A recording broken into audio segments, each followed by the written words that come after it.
Yeah, big welcome to all of you. My name's Mike, this is Andy. So we work at the Manchester United Soccer Schools. So our job is to give you a real feeling this morning of what it's like to train at the club.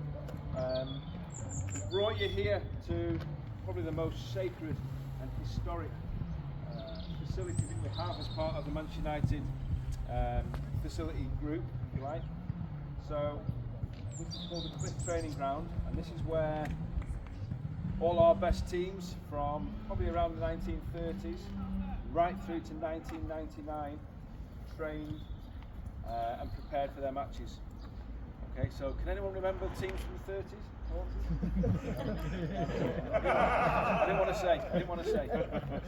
Well, maybe some of the parents, and maybe even you guys might recognise names such as George Best, Bobby Charlton, Sir Bobby Charlton,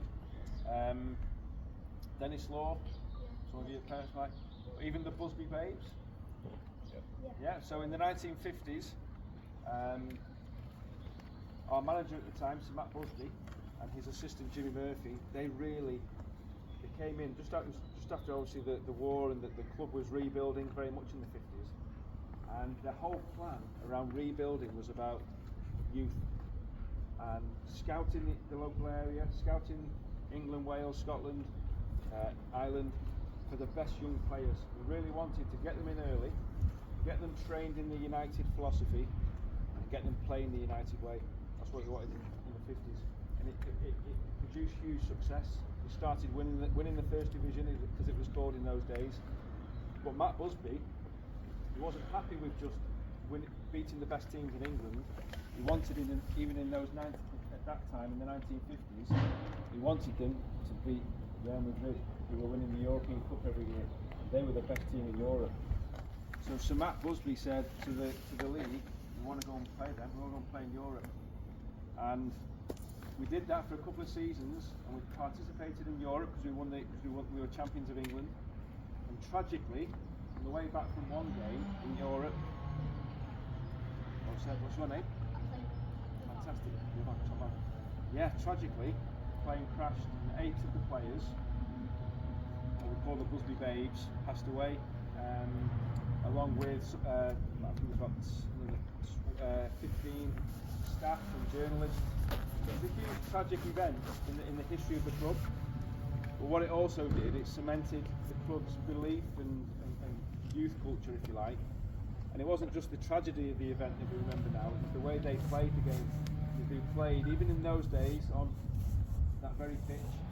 Players like Duncan Edwards, who's this guy here, who you remember, and again, some of your parents might know him. But there was many players in that team who played football the way it should be played, with great freedom, great self-expression, hard work, and they were tough to beat, but they just played with a sheer joy that we try and pass on, and we've tried to pass on right through to you guys this morning, or we will try. We're obviously very proud of our youth history. We've probably brought the most young players through into our first team than any other club, and in fact from 1937 right through to today, every single United squad, first team squad, has had somebody from the youth academy in it, which is like over 4,000 games. So it's ingrained in the club's history. We know we're not quite where we want to be at the moment. All right, 13th in the league, getting beat last night by Forest.